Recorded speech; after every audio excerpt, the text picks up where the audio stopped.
Bueno, queridos, esta semana, desde el lunes pasado hasta hoy, en las lecturas diarias, se ha abarcado muchos temas, o muchos capítulos, mejor dicho, desde Éxodo capítulo 25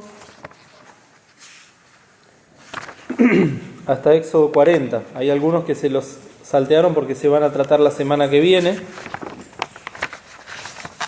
Pero sobre todas las cosas se habló de un tema. ¿Cuál es ese tema? El tabernáculo. Esta semana las lecturas diarias tuvieron también una particularidad que a mí por lo menos me llamó la atención. A ver si hay alguno más que lo notó. El carácter de las lecturas, aunque siempre tienen alguna lección. No sé si pudieron apreciar algo distinto. La descripción de cómo se iba a hacer. ¿Alguien más? Cada parte del tabernáculo tenía una aplicación espiritual concreta. La mayoría refiere, después lo vamos a ver en detalle, ¿no? Pero ¿a quién refiere? Refiere a Cristo. Eso es lo que se leyó recién en la lectura que tuvimos en Hebreos, ¿no? Todas las cosas que estaban en el tabernáculo, en definitiva, desde ese entonces le estaban hablando al pueblo de Israel del Señor Jesús. A mí personalmente lo que me llamó la atención es que en todos los días, ya desde el primer día que fue Éxodo 25, y hacerme han un santuario y yo habitaré en ellos, el hermano que escribió estos estudios, que ya está con el Señor, Juan Pedro Marino, que era un pastor y misionero, abuelo de Julia y de Flor, y era pastor de la iglesia en La Plata, para los que no lo conocieron. Desde el primer día de esta semana ya nos lleva a la experiencia personal de cada hijo de Dios. Y cita el texto conocido, ¿no?, que está en 1 Corintios, que dice: ¿O ignoráis que vuestro cuerpo es templo del Espíritu Santo, el cual está en vosotros, el cual tenéis de Dios, y que no sois vuestros? Entonces podríamos hablar horas y horas del tabernáculo, meses, porque la realidad es que es preciosa. Cada vez que uno entra a leer estos textos, y puede encontrar también hermanos fieles que nos han enseñado estas cosas, por lo menos a mí me entusiasma leer estas cosas. Todos los significados, ¿no? Cada cosa que había en el tabernáculo tenía un propósito, un motivo. Pero ahora en la dispensación de la gracia, donde nosotros somos constituidos herederos de las promesas, hijos de Dios, Pablo tiene que decirlo bien clarito: nosotros somos templo del Espíritu Santo, y esto no lo podemos descuidar. Y el diablo va a tratar de que lo descuidemos, de que lo ignoremos, o que nos olvidemos, o que lo tengamos en menos. Algunos se van a abocar exclusivamente a lo que dice el Antiguo Testamento, le van a dar toda la relevancia que tiene y más, y van a dejar de lado las enseñanzas que Dios quiere que tengamos como hijos de Dios y como templo del Espíritu Santo. Y por eso cada día de la semana el hermano nos iba conduciendo a una experiencia espiritual concreta.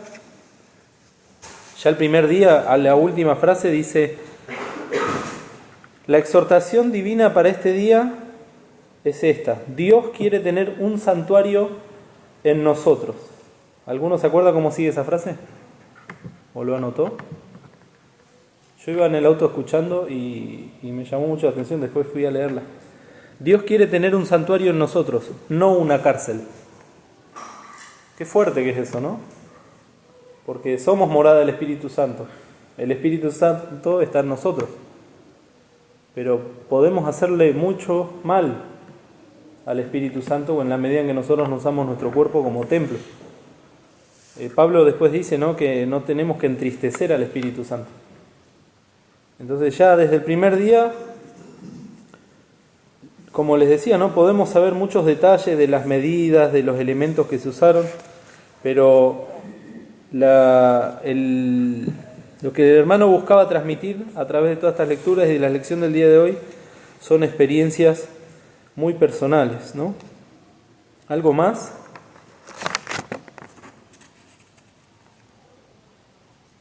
Fíjense, en el día 3 de junio dice que el tabernáculo iba a estar visible y la gloria de Dios iba a estar visible, todos iban a ver eso. Era una gran nube que había sobre este lugar y de noche era más visible todavía. ¿Por qué? Era una gran columna de fuego que les daba calor al tabernáculo, pero también a todo el pueblo. No tenían necesidad de lumbrera, ¿no? Y como siempre decimos, eran 2 millones de personas. No eran 50 personas alrededor de una carpa. Es impresionante eso. Y si lo llevamos a nuestra vida espiritual, a nuestra aplicación, ahí el hermano menciona que nosotros también estamos dando testimonio al mundo. Somos visibles. Siempre somos visibles. Aunque pensamos que estamos haciendo las cosas en oculto o disimuladamente, también dice la palabra que somos espectáculo al mundo. Luego también habla del tabernáculo, de las luces, de las lámparas que tenían que estar siempre encendidas, y nuevamente llama al testimonio. Menciona el texto del Sermón del Monte del Señor Jesús, que dice: así alumbre vuestra luz delante de los hombres, para que vean vuestras obras buenas y glorifiquen a vuestro Padre que está en los cielos. Todo tiene que ver con la cruz que tenemos que tomar y con el testimonio, ¿no? Al día 5 de junio habló del aceite que se usaba para hacer las unciones, pero también para encender esas lámparas, que nos habla de la obra del Espíritu Santo en nuestra vida.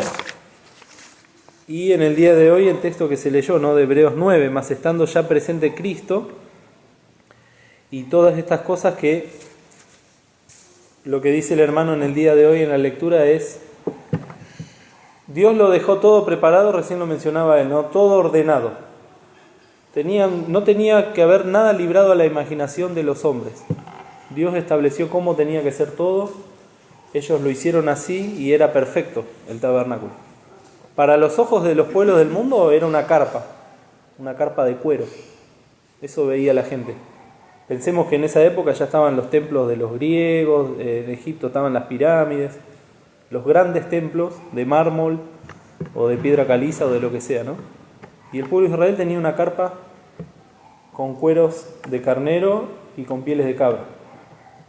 Visiblemente no era hermoso o atractivo como los otros templos.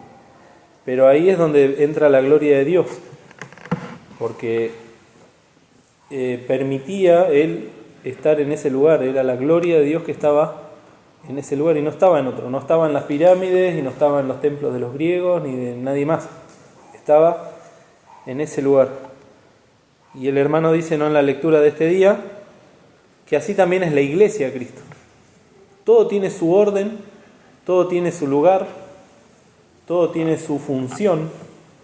Cada uno de nosotros, si somos hechos hijos de Dios, somos edificados piedras vivas en un edificio que es la iglesia.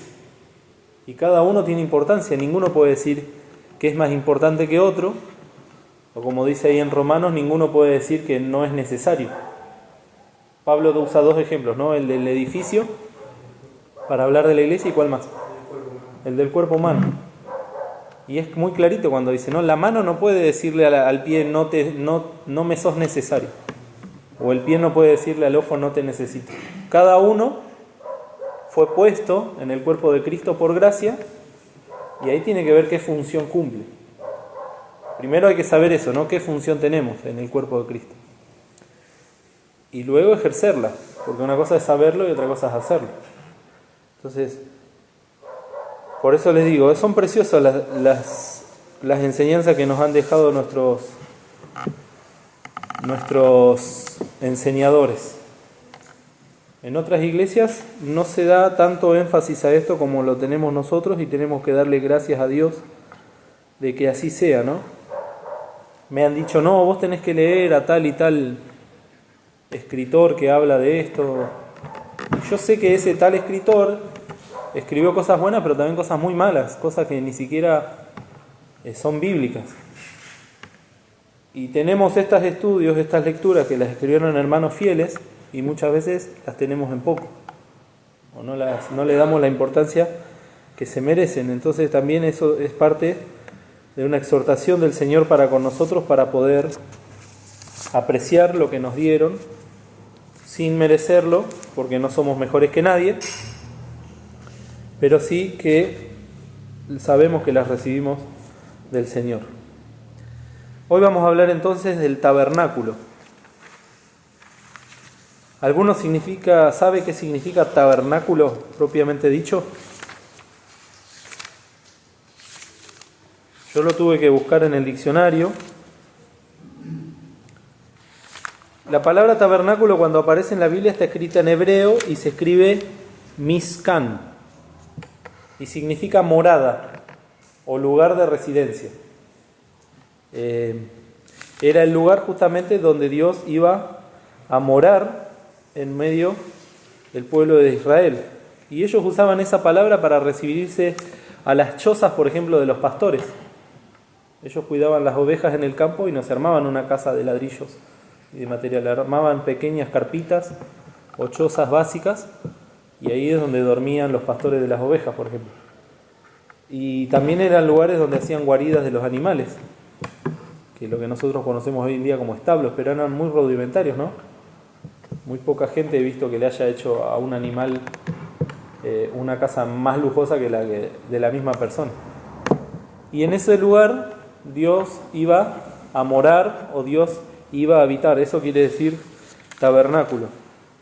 Los invito a buscar ahí en Éxodo 25.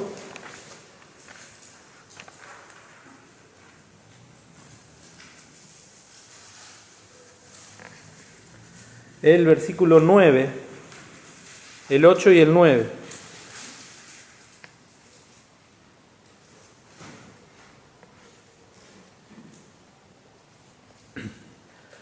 ¿Quién lo lee fuerte? Y hacerme un santuario, y yo habitaré entre ellos, conforme a todo lo que yo te mostraré. El diseño del tabernáculo y el diseño de todos sus vasos, así lo haréis. Ahí está, un santuario, pero también un tabernáculo, sería un lugar de morada. Y acá en este texto también nosotros tenemos una palabra que después la vamos a mencionar, pero ya lo decimos en el 8, cuando dice: y habitaré entre ellos.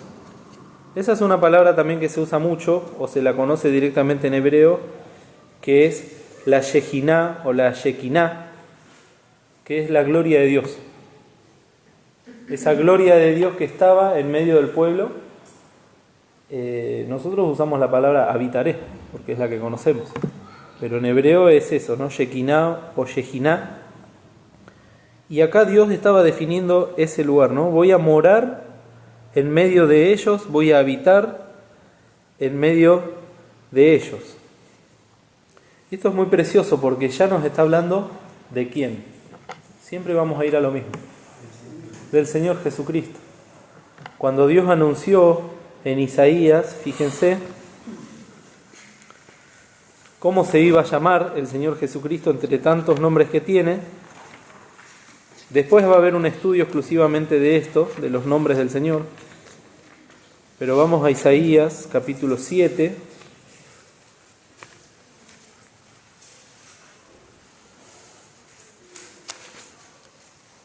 El versículo 14. ¿Quién lo quiere leer? Por tanto, el mismo Señor os dará señal. He aquí que la Virgen concebirá y parirá hijo, y llamará su nombre Emmanuel. Gracias. ¿Cómo llamará el nombre del hijo? Emmanuel. Y si vamos a Mateo, el capítulo 1,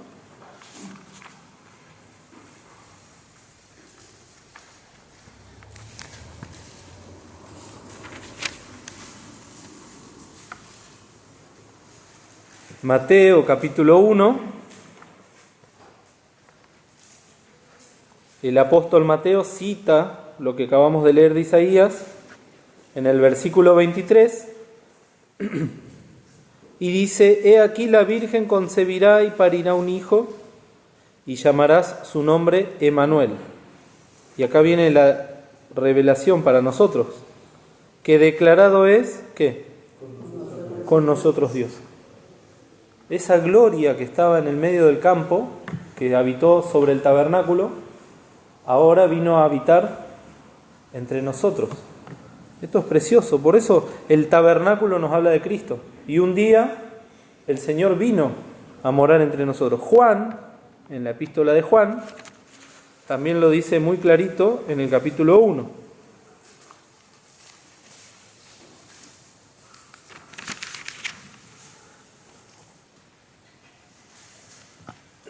El versículo 14.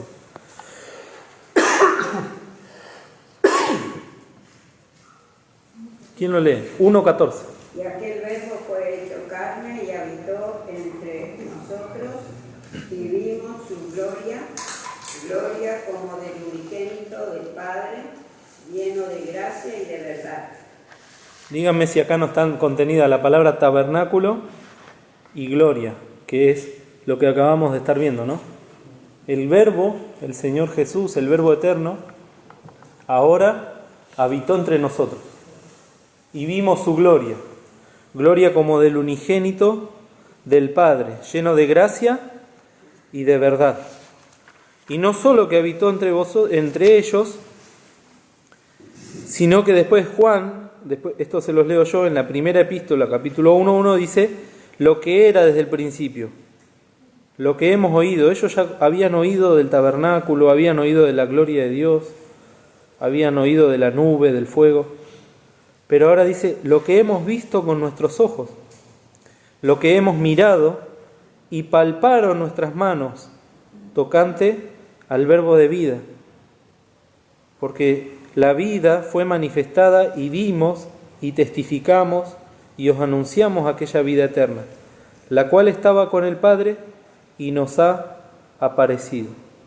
Lo que hemos visto y oído, eso os anunciamos, para que también vosotros tengáis comunión con nosotros. Y nuestra comunión verdaderamente es con el Padre y con su Hijo Jesucristo. Estas cosas escribimos para que vuestro gozo sea cumplido. Acá está encerrada la verdadera enseñanza. Generalmente la enseñanza se da al final, ¿no? Pero ya tenemos que ver que todo lo que veamos del tabernáculo, los apóstoles lo pudieron ver en carne y hueso. Y a partir de ellos empezó la iglesia a predicar que el Señor es venido en carne, que el Señor habitó entre nosotros, que vino a salvarnos, que vino a dar su vida. Toda esa gran gloria que estaba en el cielo, la pudieron ver, la pudieron palpar. Muchos creyeron en Él, pero la mayoría, ¿qué hizo? Le rechazó. Ahí en Romanos 1 dice, ¿no?, que si hubiesen conocido al príncipe, no lo hubiesen matado. La cual la mayoría de los príncipes de este mundo no conoció, porque si no, no lo hubiesen crucificado, dice. Pero nosotros ahora tenemos la oportunidad de conocerle, como dice acá, ¿no? Y que nuestro gozo sea cumplido. Nos podemos gozar mucho con esto del tabernáculo, pero la realidad es que el gozo verdadero viene cuando conocemos al Señor Jesús como nuestro Salvador. Haciendo esa aclaración, ahora sí nos podemos detener a estudiar un poquito más acerca del tabernáculo, ¿no? Dios había dejado los detalles, como se dijo hoy al principio, de una manera asombrosa, siendo Él el arquitecto o el ingeniero de todo esto, y le dedicamos a la lectura, ¿no?, muchos capítulos de Éxodo. Fíjense que desde Éxodo capítulo 25 y 26 hasta Éxodo capítulo 34 es todo lo que se diría el diseño del tabernáculo. Todo lo que Dios le mandó a Moisés, exclusivamente a Moisés, para que memorice. También se lo mostró, esto es impresionante, no sabemos cómo fue, pero Dios le mostró a Moisés cómo tenía que ser ese tabernáculo.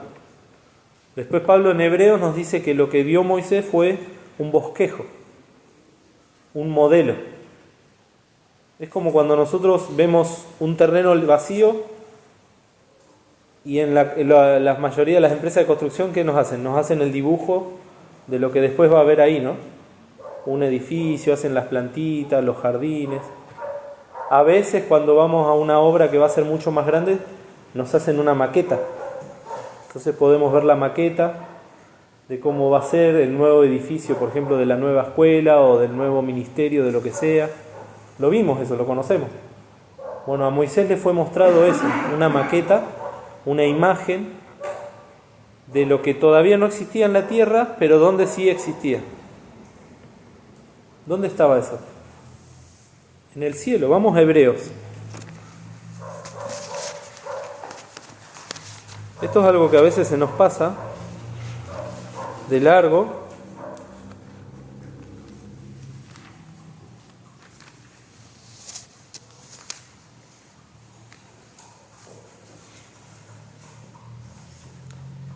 Pero por ejemplo, Hebreos capítulo 10,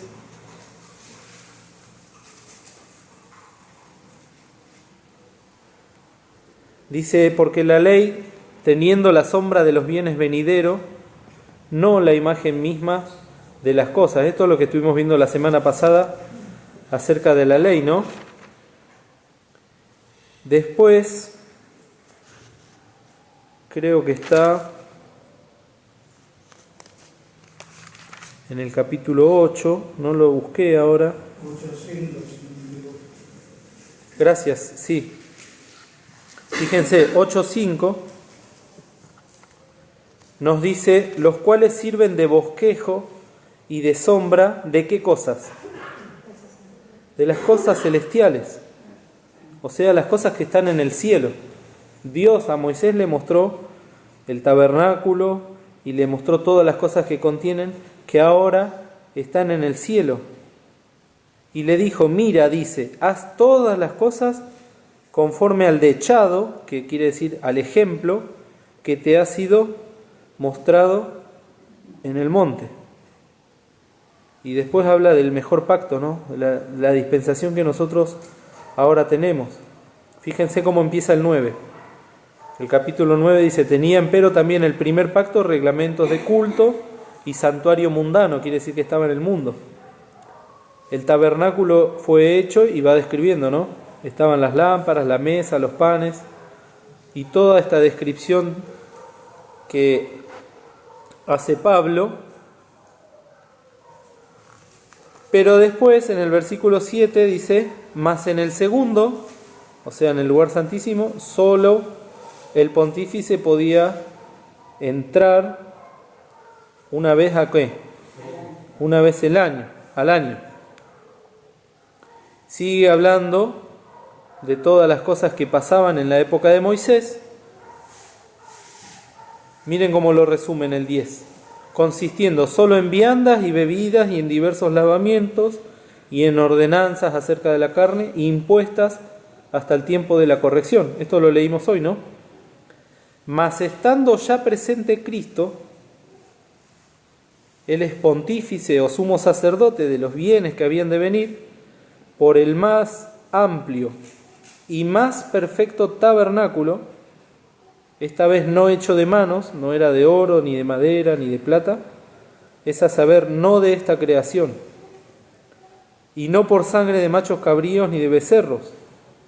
No solo es sacerdote Cristo, sino que también es cordero, porque dice que por su propia sangre entró una sola vez en el santuario, habiendo obtenido eterna redención.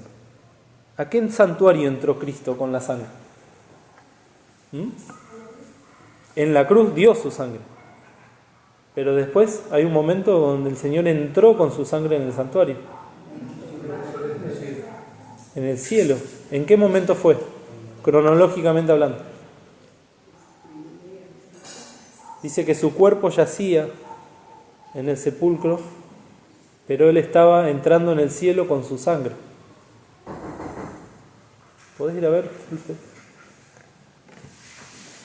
Y ahí se presentó, y nos describe Pablo todo lo que está pasando acá, como lo hacía el sumo sacerdote, se presentó delante del Padre con su sangre. Y fue recibido en el cielo y le fue dado gloria. Entonces, vemos que todas estas cosas tienen explicaciones sumamente espirituales, pero que siempre nos hablan de nuestro Señor Jesucristo. ¿Cómo estaba constituido el tabernáculo? Acá es lo que leíste vos, ¿no? Las formas, las medidas, los codos. Era primeramente una habitación, eran 2 habitaciones que se hacían poniendo columnas, techo de cuero, después de lino, después de cuero de nuevo. Después vamos a compartir algunas imágenes para que tengan más idea, ¿no? Pero eso a la vez estaba dividido en 2 lugares. Es como si nosotros acá tuviésemos, imaginemos que todo esto era el tabernáculo, que está la manzana pelada, ¿no? No hay nada más que el templo. Tenía las columnas, así como estas, que eran columnas móviles. Primero se ponían unas bases de plata y las columnas se iban encastrando. Después cada columna, en vez de tener ladrillos, estaban unidas por cueros y distintas telas, y todo eso formaban un gran predio que más o menos tenía 20 metros por 50 metros, para que se den una idea. Serían como 2 terrenos juntos, ¿no? Bueno, todo eso era las afueras o alrededor de lo que sería el tabernáculo.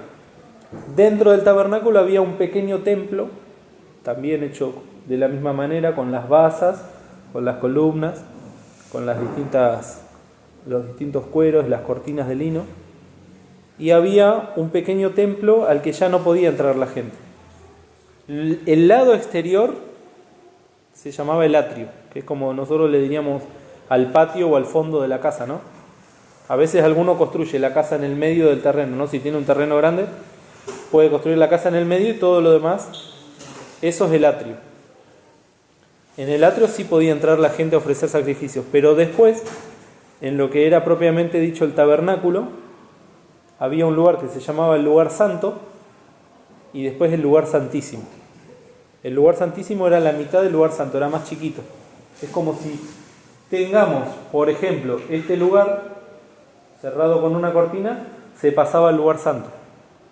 Y atrás de la cortina había una cámara más chiquita, que era un cubo perfecto, porque tenía las mismas medidas de ancho, de alto y de profundo, donde estaba el lugar santísimo.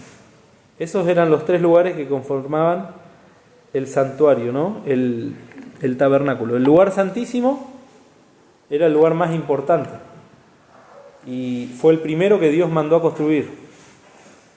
O sea, nosotros queríamos primero el perímetro, cuando hacemos, ¿no?, la casa, hacemos de afuera hacia adentro. Generalmente lo último que se hace es el baño, ¿no? Acá Dios mandó a hacer al revés. Primero el lugar santísimo, donde iba a estar solamente el arca del testimonio o el arca del pacto. El arca del pacto era un cajón de madera, tenía 1,25 metros de largo por 70 centímetros de ancho y 70 centímetros de alto. Era de madera de sitín, lo que nosotros conocemos como la acacia, esa que crecen ahí, que son árboles, no son demasiado lindos, crecen retorcidos, parece que están secos todo el año. Bueno, esa madera Dios escogió para hacer todo lo que es el tabernáculo. Después vamos a ver qué significa la madera. Era una caja entonces de madera cubierta de oro, laminado en oro por dentro y por fuera. Y tenía una tapa que era de oro macizo, de esas dimensiones. Esa tapa, ¿cómo se llamaba? ¿Alguno sabe? Propiciatorio. ¿Alguna vez escucharon esa frase? El propiciatorio. Cuando el publicano estaba orando en el templo, ¿qué le decía a Dios? Dios, sé propicio a mí pecador. Era la tapa que dividía lo que estaba dentro de la caja de lo que estaba afuera, que era la gente pecadora. ¿Qué había dentro de la caja esa, de esa urna que es el arca? Estaban las tablas de la ley que Dios le dio a Moisés, estaba el maná como figura y como recordatorio de todos los 40 años que ellos estuvieron en el desierto y nunca les faltó la comida, ¿Y qué más?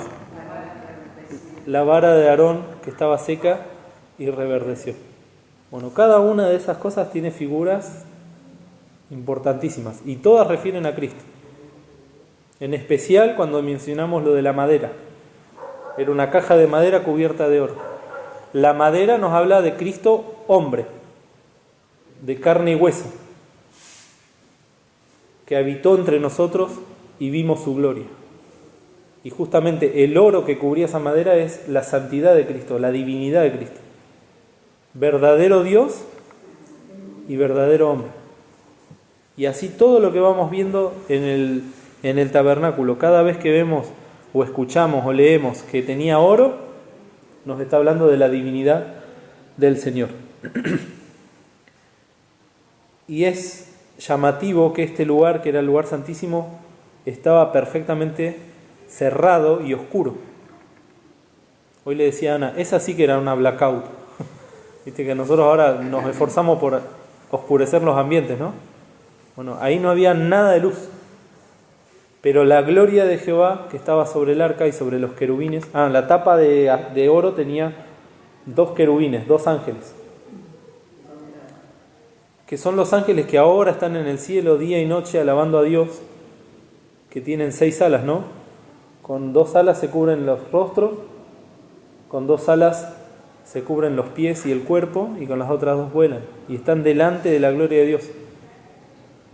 Y están ahí cubriéndose porque nadie puede ver a Dios y vivir. Y Dios le mandó a hacer esta tapa con estos ángeles. Y entonces en ese lugar tan oscuro, donde no podía entrar nadie, porque si alguien entraba, ¿qué pasaba? Moría al instante. Y solamente una vez al año podía entrar el sumo sacerdote, que en este caso era Aarón, porque fue el primero, y tenía que primeramente lavarse, tenía que ungirse, tenía que pedir perdón por sus pecados, por los del pueblo, y no podía entrar sin sangre. ¿Y de dónde sacaba la sangre? Del cordero, del sacrificio o del becerro. Todavía estaba tibia la sangre, caliente, y la tenía que rociar sobre ese lugar. Es precioso esto, ¿no? Porque todo eso nos está hablando de Cristo. Por eso Pablo le dedica tanto en Hebreos a los hebreos que tanto amaban y añoraban el templo y todas las cosas que tienen que ver con el templo. Pablo, a través del Espíritu Santo, les explica que todas esas cosas tienen que ver con el Señor. El lugar santo es como si fuese la segunda habitación. Solamente podían entrar los sacerdotes ahí. Dios había establecido, ¿no?, a los levitas, que eran los descendientes de ¿quién? No, de Leví. Y dentro de los levitas estaba Aarón, que era levita, y Aarón tuvo descendientes. ¿Por qué los separó Dios? Porque los levitas, es así, los levitas, después estaban los sacerdotes, y después estaba el sumo sacerdote. Eran como 3 escalafones, ¿no? Hoy en día lo podemos entender mejor, por ejemplo, en el ejército, ¿no? Está el general, el capitán y los sargentos, no sé. Bueno, los levitas eran las personas, es así, yo lo leí así, lo estoy tratando de repetir como lo leí hoy. Los sacerdotes servían a Dios y representaban a las personas. Eran las que intermediaban entre las personas comunes y corrientes y Dios. Dentro de los sacerdotes estaba el sumo sacerdote, que era el principal o el pontífice de esos sacerdotes, que era uno solo. No había 3 sumos sacerdotes. En este caso era Aarón. Después de que murió Aarón, lo tenía que suceder uno de sus hijos. Y así sucesivamente. Hasta, por ejemplo, llegar a Anás y Caifás, ¿no?, que fueron los sumos sacerdotes en la época del Señor Jesús. Y después estaban los levitas. Los sacerdotes servían a Dios y los levitas servían a los sacerdotes. Eran como los diáconos en la iglesia. Ellos se ocupaban de las cosas materiales, se ocupaban de que no falte nada, se ocupaban de encender de llevar las cosas, de que no le falte la comida a los sacerdotes, todas esas cosas. Vemos el orden de Dios. Como Dios no dejó nada librado al azar y no dejó librado nada al desorden. Eso es algo que siempre lo tenemos que tener en cuenta también en la iglesia. Dios no es un Dios de desorden, sino justamente de orden.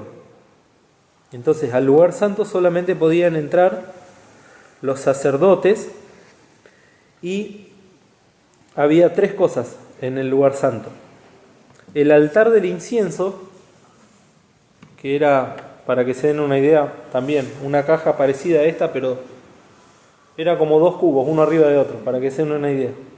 ¿Y qué se prendía encima? El incienso, un perfume, ¿no? Que hoy en día está tan de moda, a veces cuando pasa, a mí por ejemplo me hace estornudar, ¿no? Cuando pasás por esos lugares en la calle que venden los sahumerios, pero este era un incienso muy particular, mandado a hacer por Dios, con ingredientes particulares, proporciones exactas, que solamente las conocían ellos. Puede ser, sí.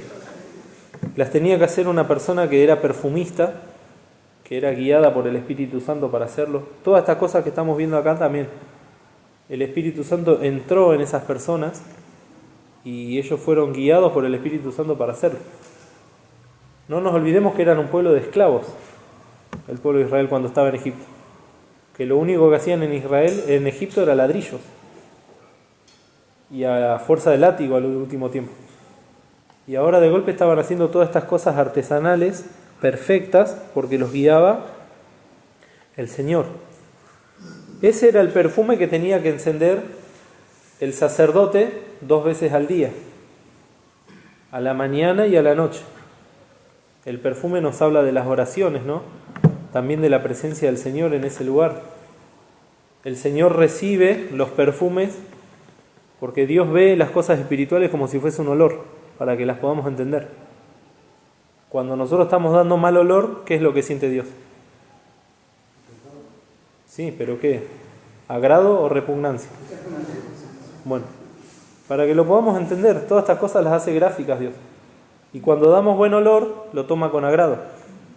Por eso después también en Hebreos va a decir, ¿no?, que ofrenda de Dios, sacrificio y olor suave, dice. Algo que es agradable. Estaba el incenciario, también estaba la mesa, una mesita muy parecida a esa que está ahí, chiquitita, que tenía 12 panes que se ofrecían a Dios durante la semana, pero nadie los tocaba. Tenían que estar 7 días ahí. Los 12 panes representando al pueblo de Israel, las 12 tribus, pero también aquel que dijo yo soy el pan, ¿quién lo dijo? El Señor. ¿Ven que todo nos lleva al Señor? Y después de 7 días, esos mismos panes eran usados como alimento para los sacerdotes y tenían que ser repuestos.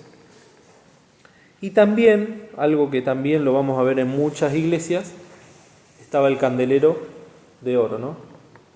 Lo tenemos todos conocido, ¿no? Ese candelero con 7 brazos. El 7 hablando de la perfección de Dios. El candelero central hablando de Cristo que sostiene los otros brazos. Es una vela principal y 6 alrededor. El 6 es número del hombre. Es Cristo sosteniendo a los hombres. Nos está hablando de la luz también. La luz que ilumina, como hemos mencionado hoy de las lecturas, ¿no? Cristo siendo nuestra antorcha y nosotros siendo luz del mundo. Por eso muchas cosas preciosas, ¿no? Candelero de oro macizo, tantas veces que el pastor lo mencionó en las reuniones, la perfección con que fue labrado, la delicadeza, no podía ser fundición, tenía que ser todo labrado a martillo. No había molde para eso. Dios lo hizo desde el principio y desde cero. Y después, bueno, venimos hablando de adentro hacia afuera. Algo importante, ¿no? El lugar santísimo figura del trono de Dios. La salvación no viene de afuera hacia adentro o del hombre hacia Dios. ¿De dónde sale la salvación? ¿De dónde vino Cristo al mundo? Estaba sentado a la diestra del Padre y vino a salvarnos. El Señor salió a buscarnos del lugar santísimo que es el cielo para que nosotros que estábamos perdidos fuésemos encontrados. El atrio, como les decía, ¿no? 23 metros por 46 metros, 60 columnas de metal colocadas cada 2 metros 30, todo perfección, ¿no? Tenía este lugar una gran puerta que era distinta a todo lo demás, que era hecha de lino. ¿El lino qué es? Es una tela, pero ¿de dónde se obtiene? No sale del algodón ni sale de las ovejas. Es una planta, es como un junco el lino. Un día me puse a ver, hay lugares que en Europa que todavía siguen usando las mismas tradiciones, ¿no? Y te muestran cómo agarran el lino y lo tienen que machacar.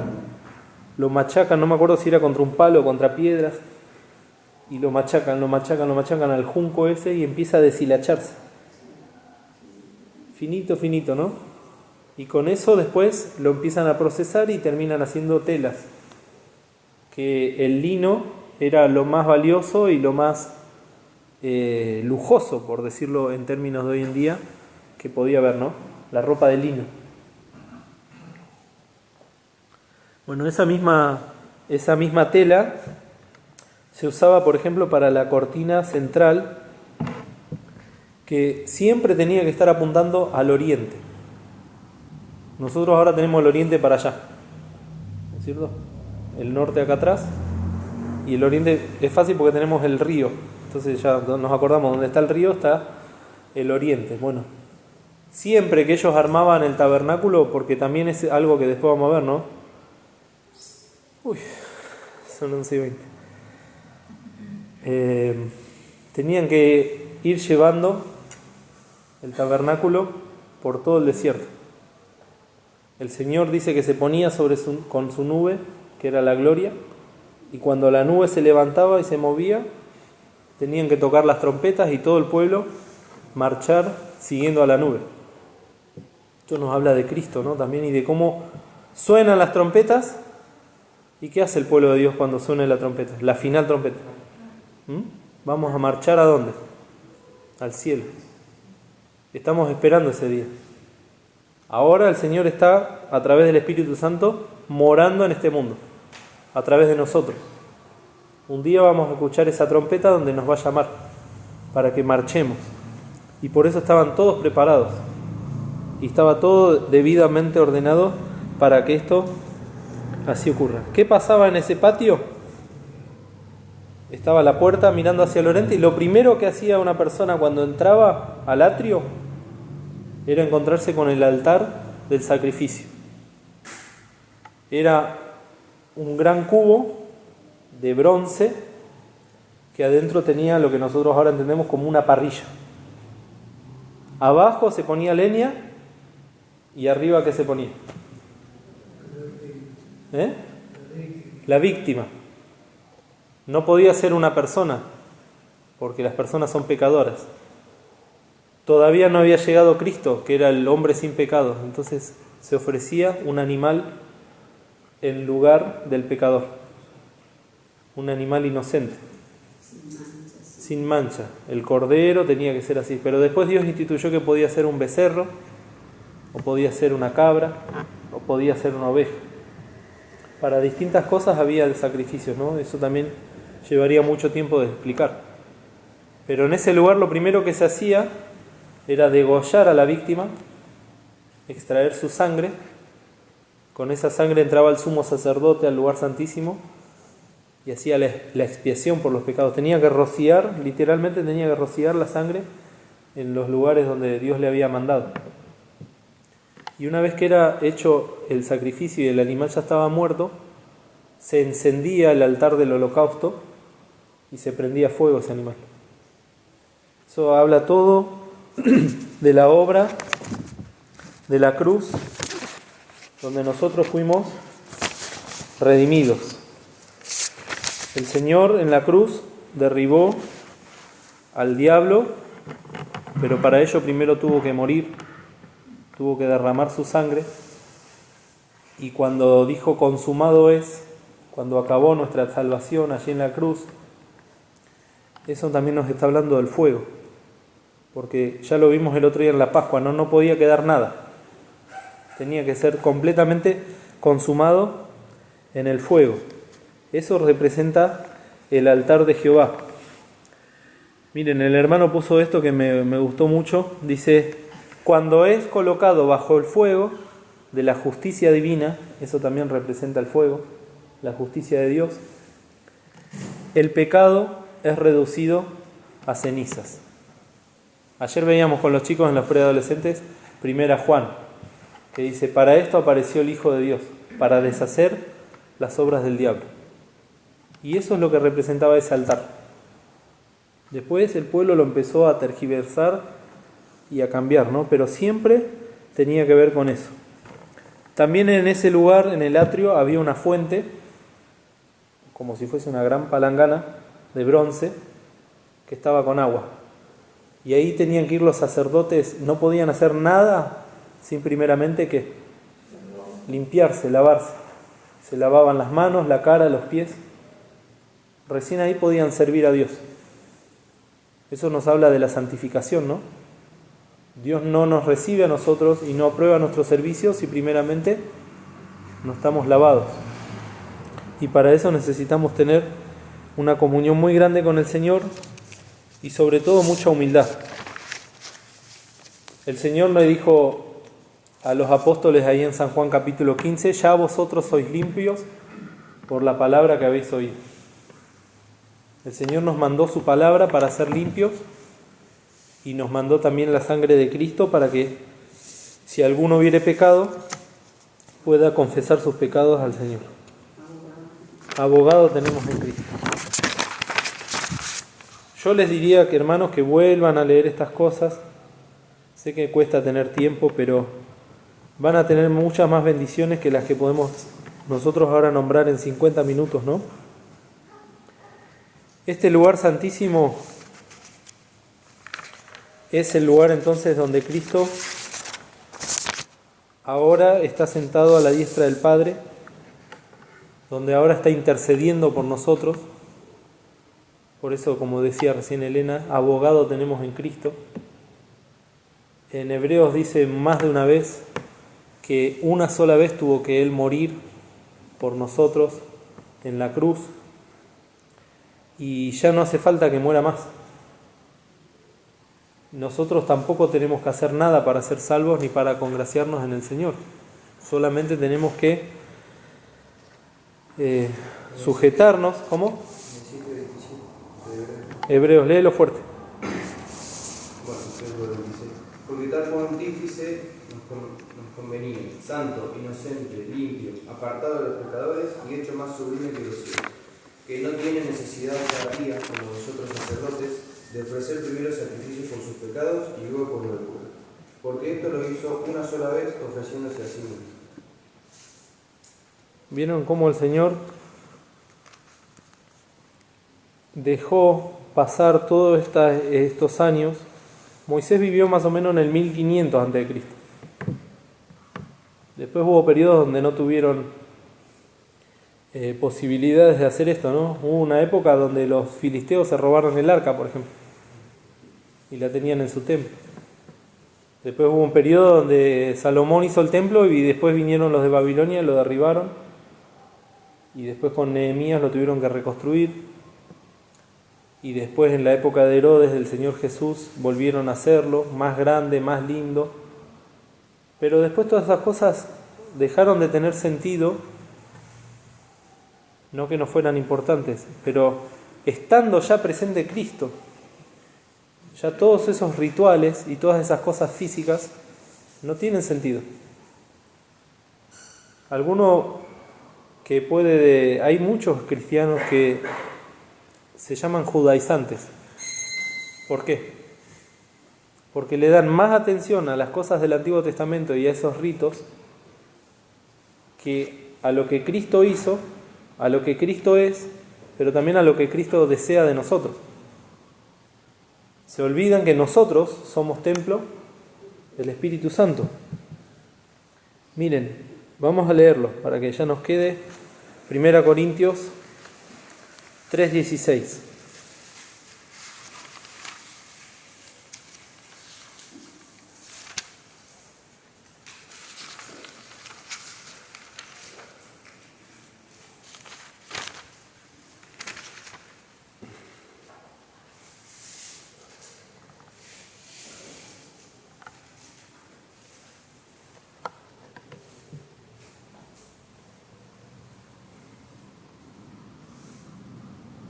Dice, vamos a ir más arriba. Recién hablábamos de que Pablo usaba el ejemplo del edificio y del cuerpo, ¿no?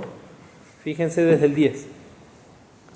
Conforme a la gracia de Dios que me ha sido dada, yo como perito arquitecto puse el fundamento. El fundamento es Cristo. Y otro edifica encima, empero cada uno vea cómo. Cada uno de nosotros tiene una responsabilidad para con Dios. Yo no puedo ver cómo Lisa está edificando, porque yo tengo que ver cómo sobreedifico. Porque nadie puede poner otro fundamento que el que está puesto, el cual es Jesucristo. Y si alguno edificare sobre este fundamento oro, plata, piedras preciosas, madera, heno, hojarasca, la obra de cada uno será manifestada, porque el día la declarará, porque por fuego será manifestada. Y la obra de cada uno, cual sea, el fuego hará la prueba. Si permaneciere la obra de alguno que sobreedificó, recibirá recompensa. Si la obra de alguno fuere quemada, será perdida. Él, empero, será salvo, mas así como por fuego. Acá nos está hablando de lo que estamos sobreedificando nosotros ahora. Madera, heno u hojarasca, nos habla de las obras de ¿qué? De la carne. Lo sabemos, ¿no? Se queman. Son todos elementos que son ¿qué? Inflamables, se queman. Así ve Dios las obras de la carne. No podemos ahora desarrollar cada aspecto. Y después está el oro, la plata y las piedras preciosas.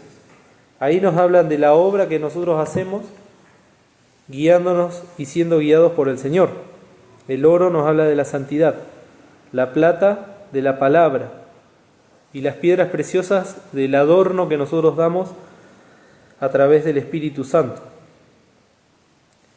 Y luego dice, ¿no? En el 15 algo muy importante también.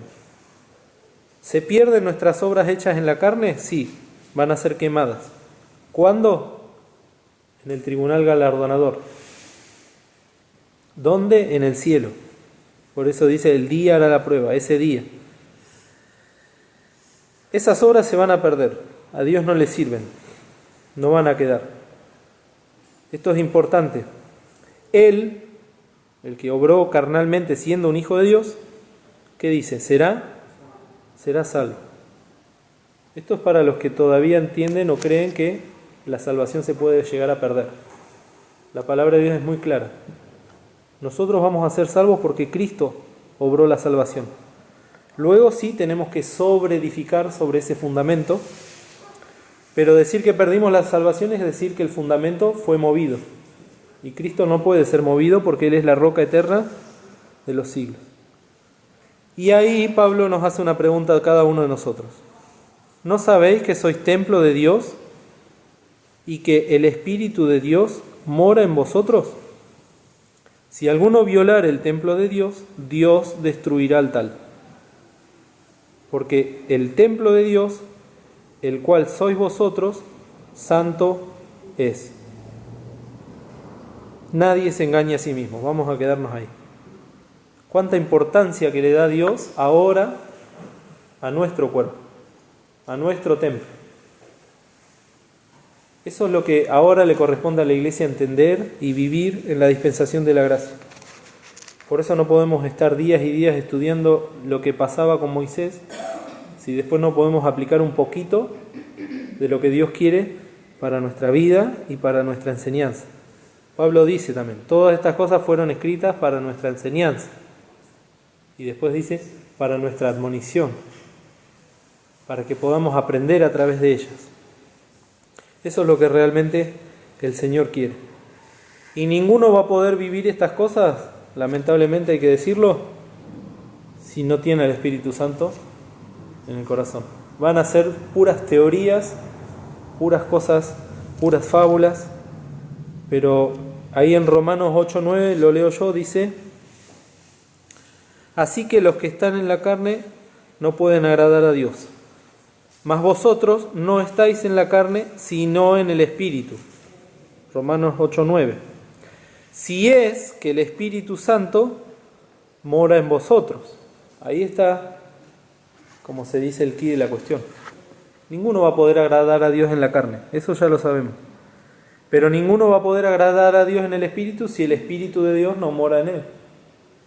Por eso dice, y si alguno no tiene el Espíritu de Cristo, el tal no es de él.